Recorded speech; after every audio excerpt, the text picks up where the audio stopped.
go ahead and settle yourself in. And yeah, binoculars are welcome, of course. If you see something, don't hesitate to pull your binoculars up to your eyes and check it out. But binoculars aren't necessary either, so don't feel like you have to go run and grab yours. You can just sit here and enjoy the morning with us and take in what your eyes are naturally seeing, and your ears, a whole body, a whole full body experience. So go ahead and settle yourself into your seat or whatever it is you're sitting on, whether it's the earth herself or a chair. I have a nice cushy seat to sit on right now. And oh, there's a little wren just came up. Um, yeah, so just go ahead and let yourself settle into your seat. Feel your butt. Feel what your butt is experiencing. Notice the softness of what you're sitting on, or the firmness, whatever it may be, but just that connection with what it is that you're sitting on and how that is connected to the ground below you.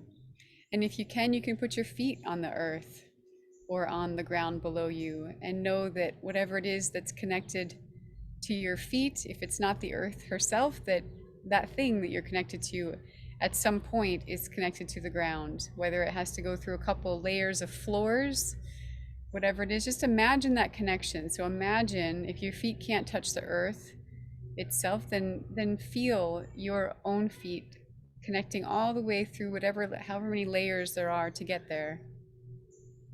Just feel that connection between your feet and the earth.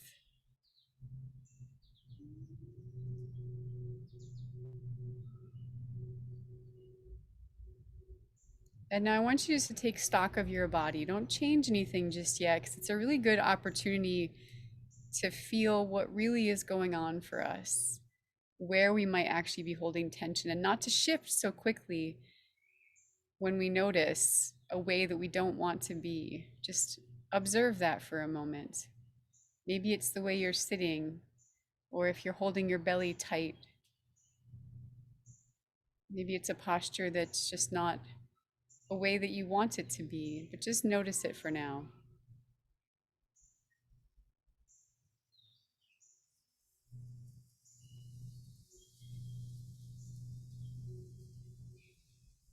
And then take stock of your breath, noticing, is your breath in this moment deep and regulated? Is it maybe quick? Is it shallow?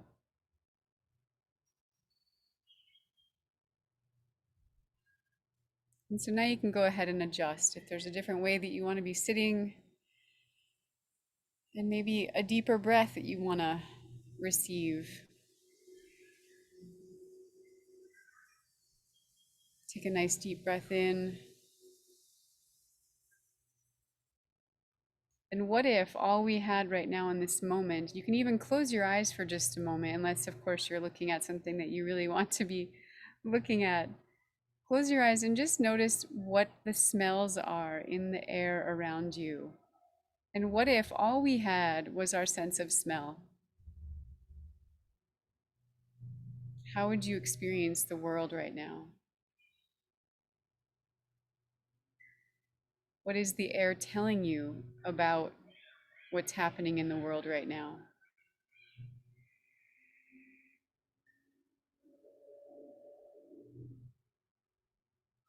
What is the story that you might tell just by the scent alone?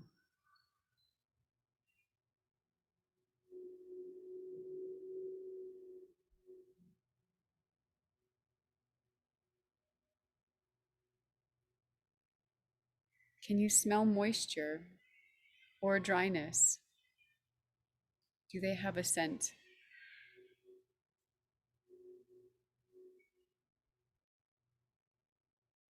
Can you smell the earth or the different types of leaves, whether they be from the plants that are around you or the trees? Or if you're in the desert, maybe it's the type of cactus that's around you, if there's a saguaro.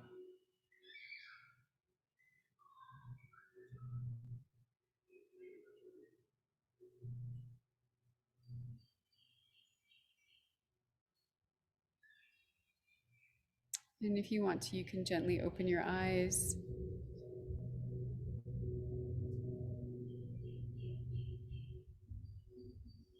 And so now, after we've focused on our breath, connecting with our own breath and the scent of the air, just noticing if that's slowed your heart rate down at all, just simply by doing that practice of focusing on your breath.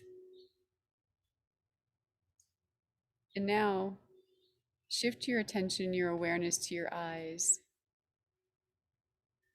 and find one point off in the distance to look at. And then allow the rest of your vision, your peripheral vision, all the way around 360 degrees, not just on your sides, but up and down as well. Allow that to expand and soften. So you're still looking in front of you and you're focused on that point, but everything else is softened around you. And just notice what you're perceiving right now.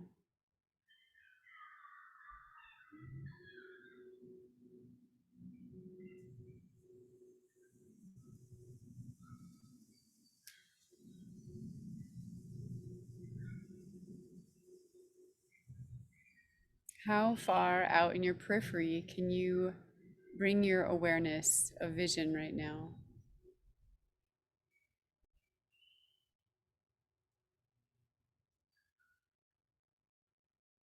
Without necessarily focusing on any one thing. But how far out can it stretch, both above, beyond, on the sides, and down below, as well as in front of you?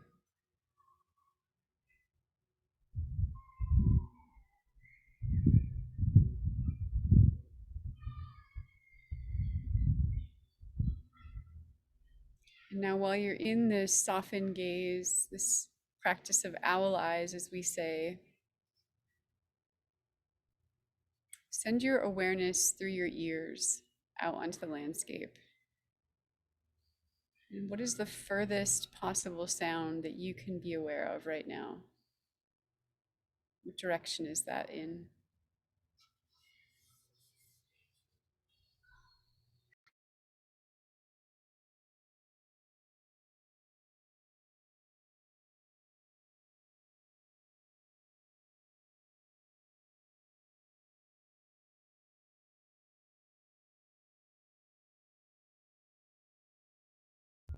And just notice if that sound off in the distance, is it loud and consistent, or is it softer, maybe harder to grasp onto?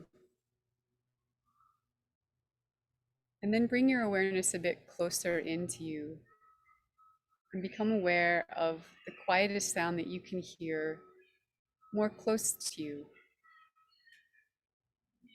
while still looking off in the distance with your softened gaze and still being aware of the scents in the air.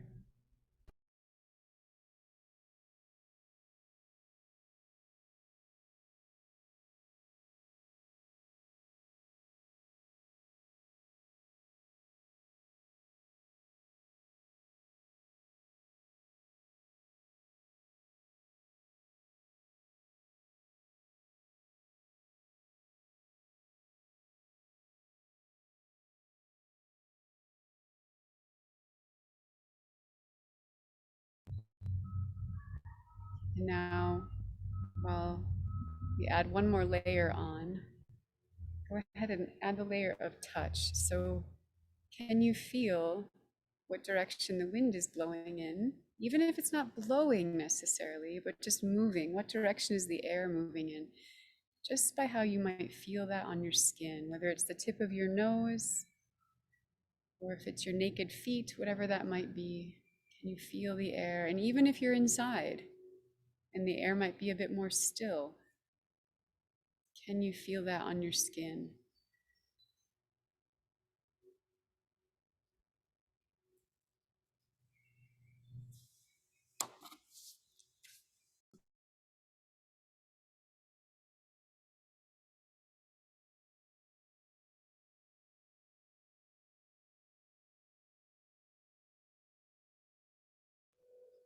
So now that we've grounded ourselves and connected to the rhythm of our place in all its layers,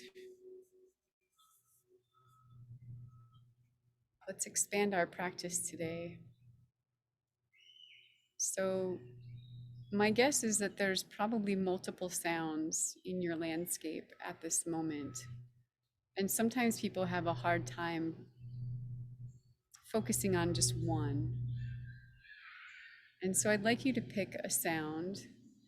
Think about think about your area, the area around you that you most often focus on. So we all sort of have like a habitat or a zone that we feel is ours, right? This is sort of our zone. And I want you to listen for, or a sight, whether it's a sight or a sound, it doesn't matter in this moment. Maybe you're seeing a bird or you're seeing a tree move. But go ahead and focus on that one sound. Just pick one sound, one motion. Again, if it's a bird, you can just focus on that one bird. And notice what zone it's in. Is it in your habitat zone or is it outside of it?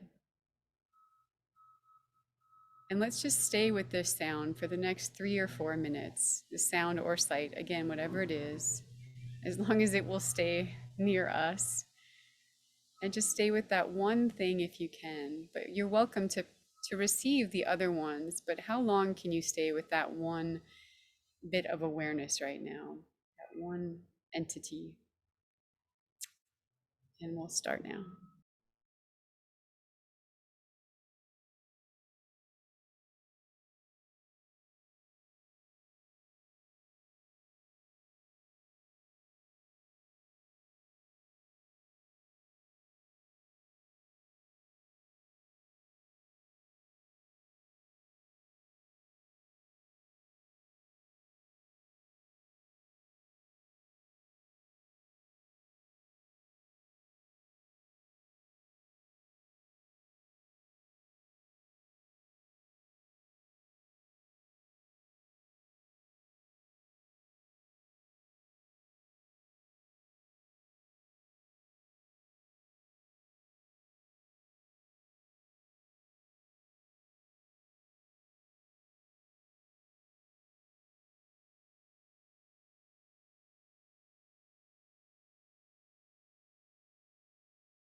Nice work.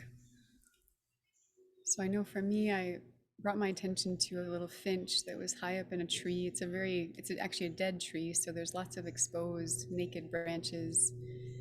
And I was visually watching it, but listening to its call as well.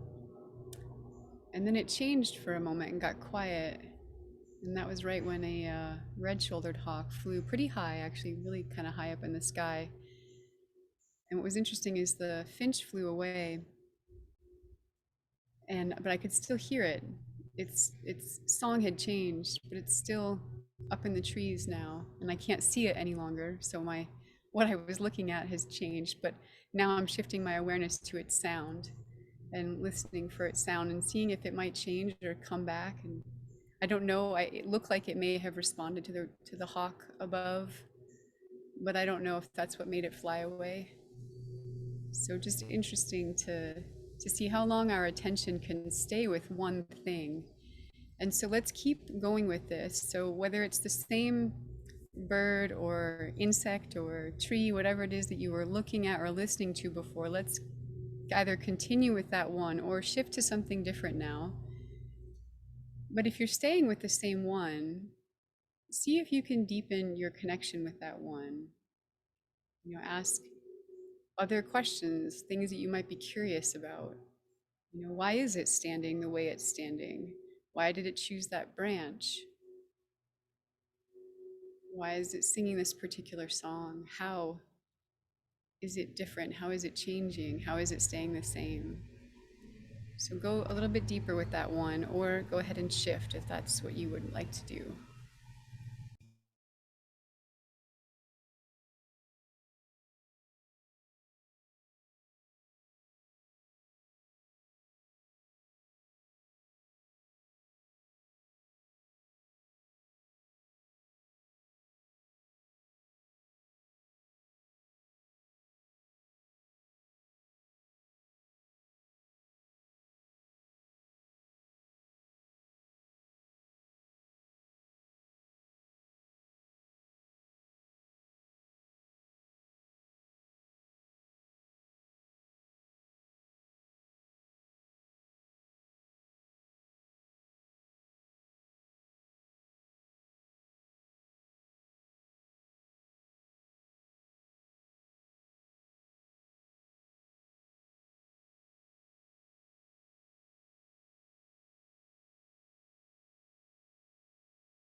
Okay, so let's add one more layer on.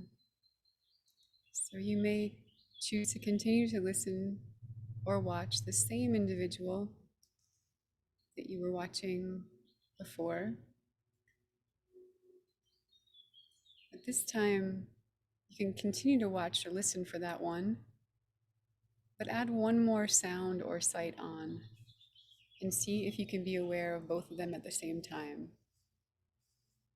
Can you listen for the one you were just hearing, but also be attentive to this other one?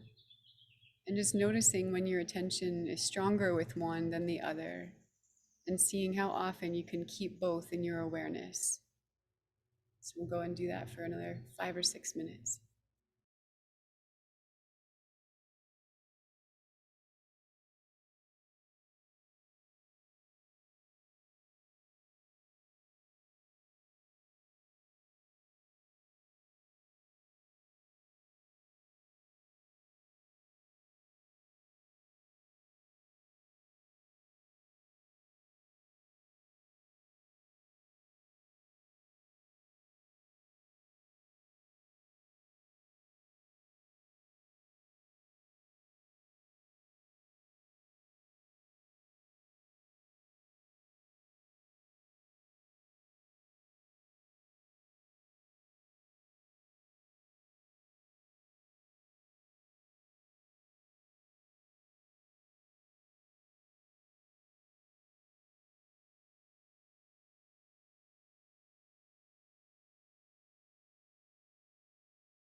So take the next moment or two in your own way, offer gratitude to all those ones that shared themselves with you today, whether it was by sight or sound, whether it was human made or animal made or plant made, whatever it may be.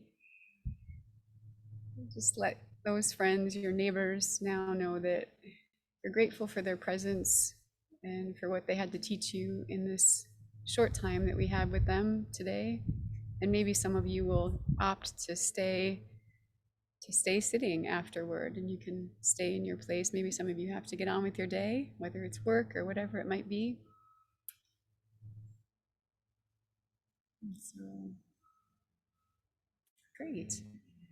Well, I'm happy to stay on and chat with folks. And if anyone needs to go, you're welcome to go. One thing I was going to say was that some of these practices sometimes, they can seem very simple. And what I think is really wonderful about doing this on a regular basis with folks together is that you do get to practice something over and over and over again, and you really do start to get better. And I was at an event this weekend. We have a big road race in my town. It's sort of like this really big annual event. Everyone in town gets excited about it, and so I walked up. The race had already happened. Actually, I walked up and I saw some folks I knew from high school up there, and we were all outside this little local bar, and it's a beautiful place, like on the green up, we call it Uptown, which is what we call it. And so Uptown, not too far from where I live. Um, and I was talking to a few folks, and there was lots of people around, like just tons of people all around. And so I was talking to a couple people looking in this direction. My hair was actually down, so I couldn't really, it was more down than all of it was down. So I couldn't see like anything on this side of my face really.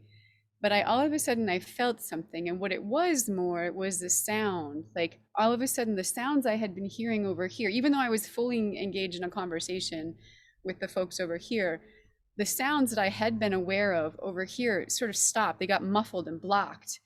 And I thought, this is strange. Like it took me a moment to register it. But then I looked over there and I saw that a friend of mine was kind of trying to sneak up on me. He was sort of joking around, and he just stood next to me kind of close, but I think I caught him pretty quick. And so people were like, oh my gosh, that's so wild. And they're like, how'd you know he was there? And I said, I don't know. I felt something. And really what it was more the absence of the sound that, he was blocking, because he's a bigger guy. So he was kind of blocking the sounds I had been hearing.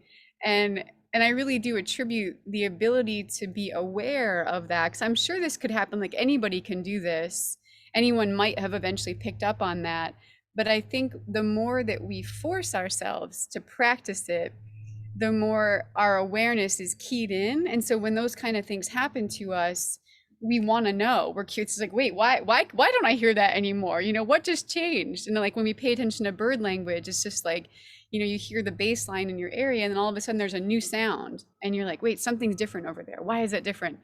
And so I really do think that, I know that these skills were practiced for generations and thousands of years because they really did keep people alive. It was, I'm sure, to connect with the landscape around you, but also knowing these sounds it just helps you to know who's around you, and what's actually happening in the environment around you. So yeah, I just wanted to share that story from my weekend with you all, and let you know that I do find like lots of benefit in the repetition of this. And it's fun to engage in like new practices sometimes, but it's also really important just to keep practicing the core elements. So yeah, so I want to open it up to anyone else and see if anyone else has anything they want to share. So Christine and Anat said, thank you. You're welcome. You're welcome.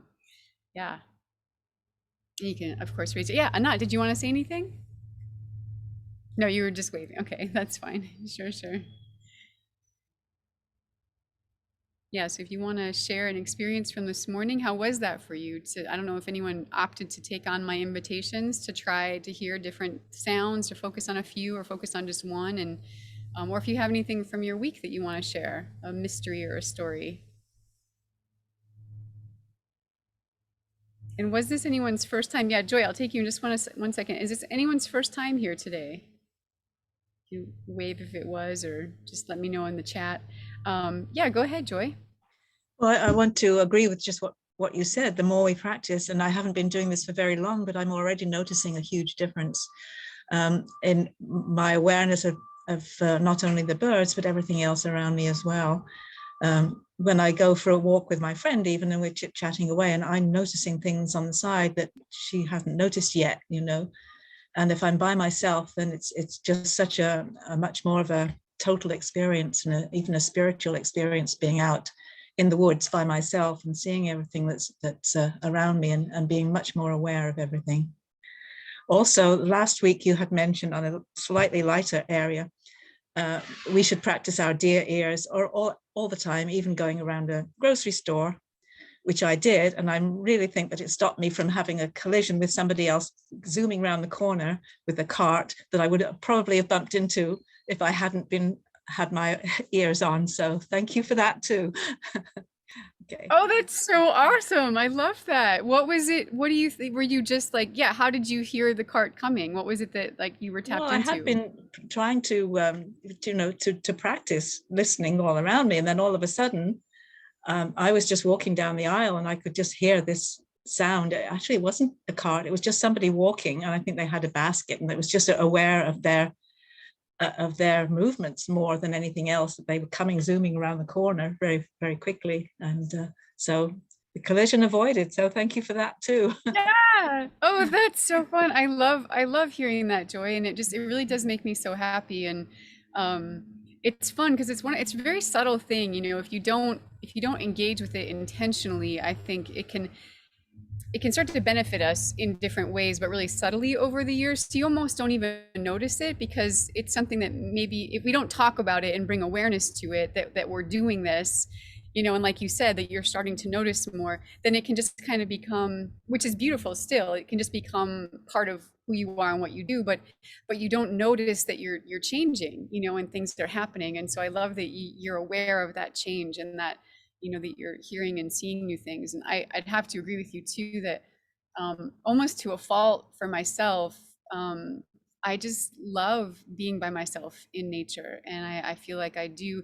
There's like a few people I can be in the natural world with that sort of get this, you know, and I think magic things can happen when I'm with those people. But generally speaking, I think they're, you know, when you're with another person, you know, you're chatting, you're doing things, and it's just a different kind of experience. But it is a really, I think, holy experience when we're by ourselves and we are aware, we are listening and tapped in, and yeah, yeah. Yeah, but it's certainly for, I think it can keep me in a place of like not wanting to be around people too. I'm just like, no, I'd rather go by myself. You know? Like, yeah, yeah. Well, thanks for sharing, Joy. Awesome. Anyone else have a story they want to share? Yeah, Della. Awesome. Yeah. Okay, good.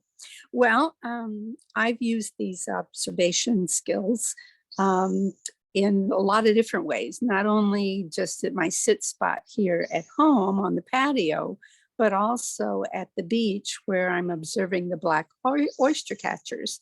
And yesterday was particularly exciting because we were able to see an incubation exchange where the mates trade places on the nest. And when she got up, I got a quick picture to find out that she had one egg. So that was really exciting. And without the observation skills, I simply would have missed it because these things happen very quickly. And if you're not just kind of really observing, and watching for the mate out here somewhere on a rock while you're looking at the one that's on the nest, you just miss the whole thing. So the observation skills have been great. Thank you. Oh yeah.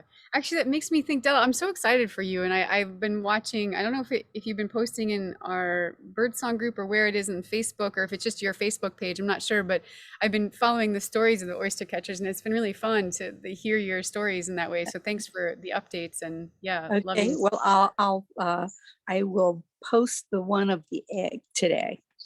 Okay, yes, that'd be awesome. And speaking of that, I'm actually working on a video right now for one of my new courses that's about this kind of stuff that we're practicing here. And so if anyone does have, even if you think it's simple, like Joy, with you going to the grocery store, whatever it is, if you all have like a story or two that you could share with me, even just like a short little paragraph or something that that you'd be willing for me to share in this little lesson I'm doing for folks, kind of like as a testimonial to like practicing these skills, that would just be wonderful. You can just email me those stories. I'd love to hear. Anyway, I'd love to hear them. You know, it's just really fun to hear how this is all affecting you all. So yeah, feel free to send me your stories if you've got them. Cool. Anyone else have anything else they want to share? Yeah, Judith. Hi. Hi, And it's Kathy, nice you to next. see you. Yeah, Um, you too. I have a story kind of in the vein of having practiced a lot of these skills. Normally, I'm in my sit spot on the deck, or, all the landscape's familiar to me. And, the trees, I know them all. I know which birds are where and all that. So the practice of trying to listen far and near and really visualize things came in handy because we went away for a week up in the mountains of West Virginia, completely different landscape, completely. In fact, even it wasn't even riparian. It was dry upland, but lots of, and we were in a little log cabin, kind of looking down on the canopy.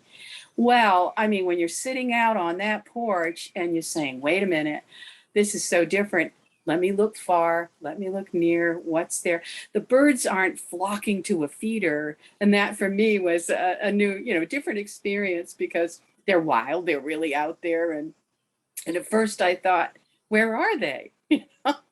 And then of course, using some of those skills, listening very carefully, I was able to add to life list, and really start seeing their behaviors. So redheaded woodpeckers mating, being, doing their thing and setting up territories, yellow-billed cuckoos, yellow-breasted chats. I mean, it just went on, and I thought, I gotta tell Kristi that I'm seeing this because I'm really observing in a different place. And that to me was really rewarding. So thank you. Thank you very much. Oh, wow. Those are all some of my very favorite birds. That's awesome that you got to see and hear and just like be so close to all of them. And Yes. well done. Well done for, stretching yourself, because I think it it's always my encouragement. And if you did, I don't fault anyone for doing this, but I know a lot of people turn to the Merlin app right away. Just like, Merlin, tell me what I'm seeing or hearing. And that's yeah, that's sort of one approach. And what I like to encourage people to do more, especially if you're a student of mine, then I want to, I'm just gonna hound you a little bit more about it. There's sort of like a trade that we can do, when using something like Merlin, because I think, and I'm actually curious, Judith, did you use Merlin at all, or did you just practice on your own to? I practiced on my own at first, and then Yep. it kind of, and I did see the birds, especially like the cuckoo.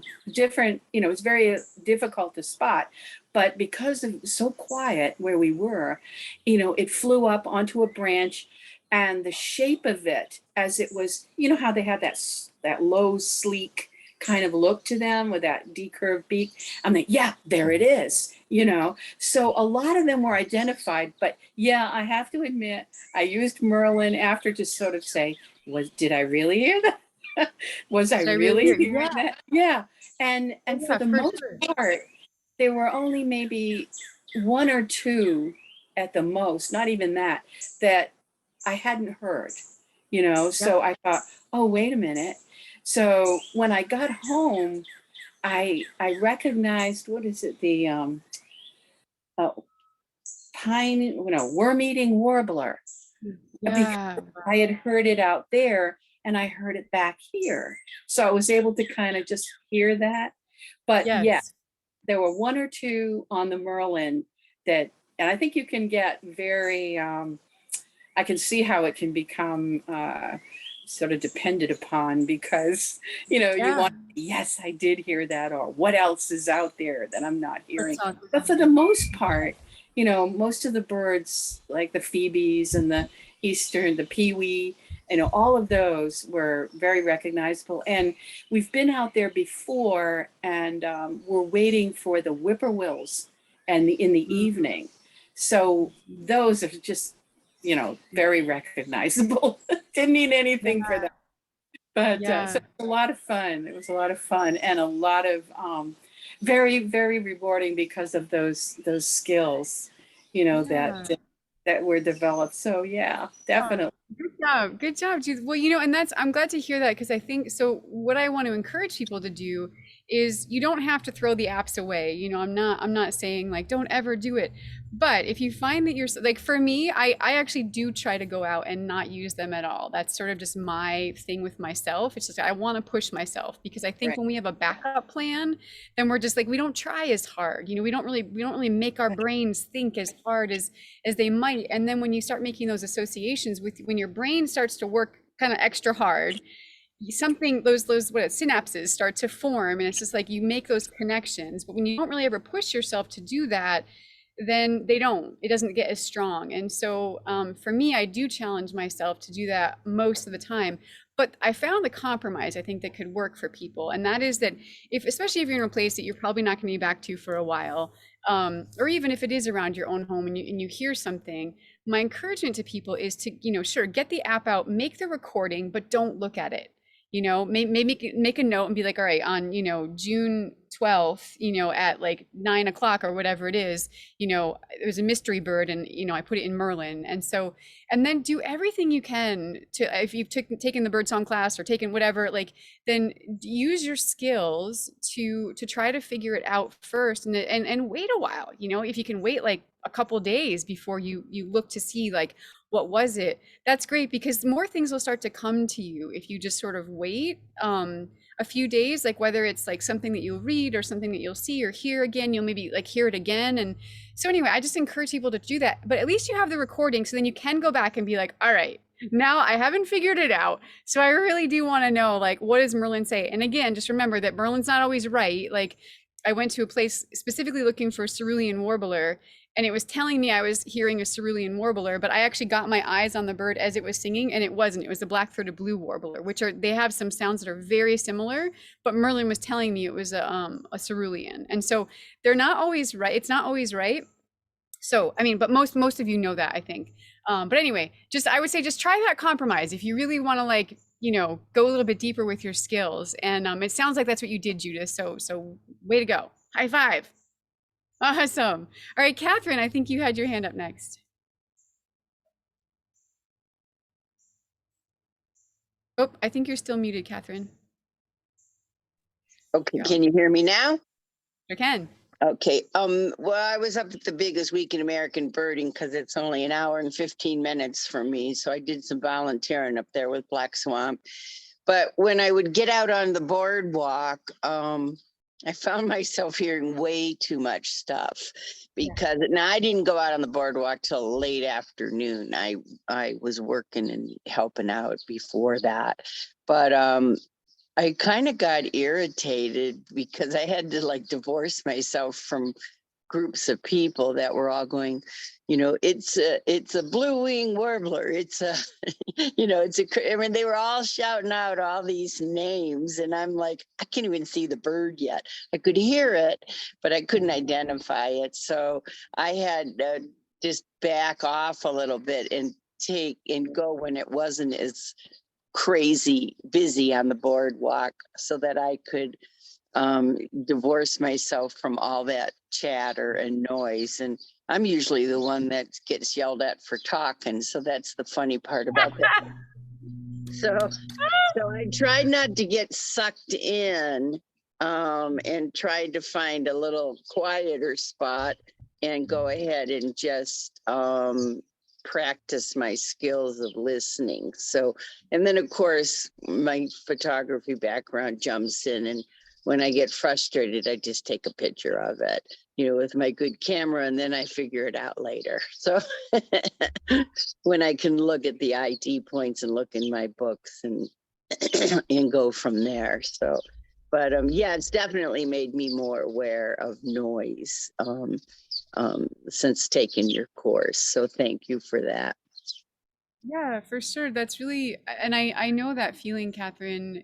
I've been on Birdwalk. I love learning from bird leaders, and it's great. And at the same time, when I'm really in a place, or if it's a particular bird that I really want to learn, I don't love when people just tell me what it is, because like it sort of cuts off my learning. It just sort of stops it in place in some instances. Other times, when you get to a certain skill level and you've worked through enough questions in your mind, and then someone says the name, you're like, oh, okay. And you do have the capacity to retain the name kind of early on. And then, because you've already made some associations and whatnot. And anyway, but I think it is good, you know, like go on bird walks, definitely do that, learn from the experts. But I think it's not a bad idea to sit in the back of the bus once in a while, you know, Yeah, I just sort of usually separate go by yourself. myself when I was on there, and I did run into Stephen Ingram. We went out looking for the Blackburnian one afternoon late, and we found him. We looked for the habitat where the Blackburnians had been seen up there. And so, of course, when we walked up to that area, there was one putting on a little bit of a show. So that was pretty cool. He wasn't singing, but he was definitely preening and showing off for us a little bit. So, but the habitat, you know, they lost 70% of their big tall trees canopy because of a storm last August. So we were all Wow. concerned about the birds not stopping, but there were still bugs and there was still plenty of low trees that the birds were in your face. It was pretty unbelievable. Yeah. There was a That's lot going on in the mile of the boardwalk, and it was hard to sometimes just soak it all in. You just had to just watch. That was the it's best. true. Yeah. And that is the thing sometimes, you know, it's just like I think when you're in those moments, for me, it happens early spring when we just get so many birds singing and talking and Mhm. there's like migrants moving through. But I think sometimes it's just okay just to sit in the awe of it all, you know, and just let it don't try to figure it out. It's just like just let the magic just kind of overtake Well, you. it was And pretty unbelievable because that was our first year back after COVID, and we had probably between 60 and 90,000 people show up in 10 days. So it was awesome. oh my gosh, Yeah, it that's was intense. pretty awesome. We had Wow. people from every state in the country, in Australia and Puerto Rico and South America. Yeah, it was awesome. It was a really fun event. Wow, that's so The, cool. the Well, thanks warbler for sharing that. capital of the world. Yeah, for sure. Aw. Yay, Catherine. Thank you for that. Thank And I you. saw, yeah, for sure. Karen, I saw your share here. Thanks for that's I'm glad you're gonna try that out. And I do agree. Yeah, those skills are super helpful for wilderness survival. You're absolutely right. Yeah, and you know about that kind of stuff. So um well, it looks like it's about time, folks. So I should probably get moving on with the rest of my day. But I love these conversations. It makes me so happy. And yeah, please share your stories with me over email. You can just send it to birdmentor@yahoo. That's a nice, easy way to get a hold of me, or just respond to you probably got the reminder email today. So you can just reply to that if you want to. I'll also get it that way. But yeah, thanks everyone for coming. Next week we have Molly on, and we'll see you in 2 weeks. Thank you, Kristi. Thanks, Bye. everybody. Yeah, Bye, bye-bye. everybody. See you.